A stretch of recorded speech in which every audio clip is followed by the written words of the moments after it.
Well, I exclusively revealed earlier in the show that Foreign Minister Penny Wong was expected tonight to call for recognition of a Palestinian state. Well, she has now done that. And the rest of the media are now reporting what I told you some half an hour ago.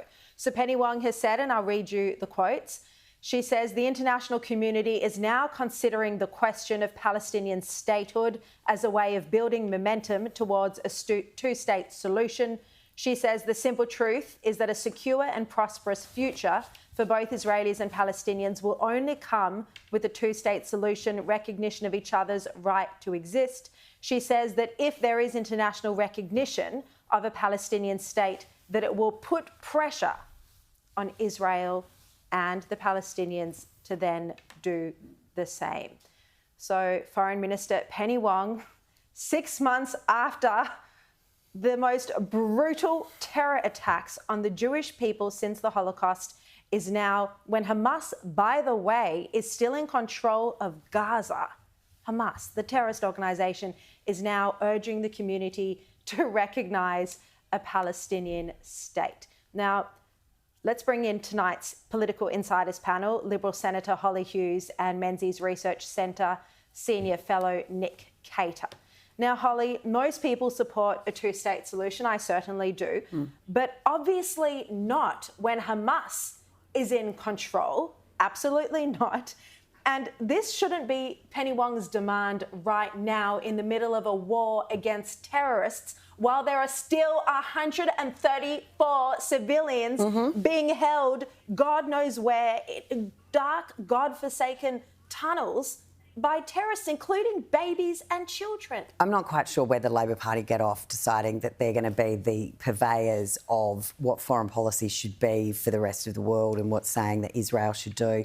The fact that she's saying that Palestine has a right to exist, well, perhaps there's a few Palestinians that need to accept that Israel very much has a right to exist. And we know that Hamas does not believe that. We know that the kids in school taught by UNRWA are taught not to believe that. So I actually find this really quite disgraceful. And to do so, as you say, while there are over 130 hostages still being held by Hamas, those families don't know whether they are alive or dead. It is absolutely appalling. And this Labor government has just shown such contempt for, and I don't want to say the Australian Jewish community, because I've spoken to the Australian Jewish community and they just want to be the Jewish community within Australia. They don't like having it as a separate part because they feel that they're Australians just the same as everyone else. But yet they are being pushed to one side by a government that is balancing its own left wing and appeasing a couple of seats in Western Sydney. It's disgusting. I don't even think it's just about the politics. I think this is Anthony Albanese's long-held position. I think it's a lot of their long-held position. Yes, that he's always been anti-Israel, and we know that because of the comments that he said in Parliament over the past 20 years that I've played on the show.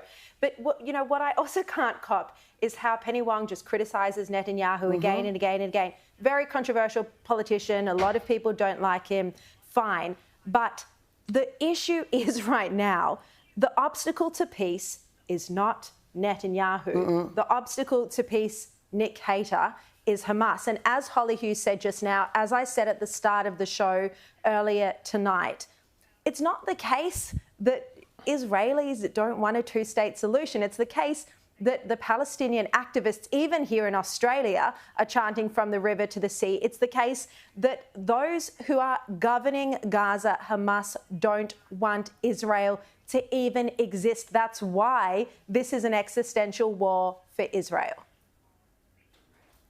Sharri, I've done a lot of these crosses with Sky News, but I think this is the first time I've generally felt lost for words. The news you've just broken to me that Penny Wong says we need to recognise Palestine as the first step towards a two-state solution. What two-state solution? All of us, of course, hoped there would be a two-state solution. We've been hoping against the evidence for the last 20 years, but any hope for a two-state solution died on October the 7th last year.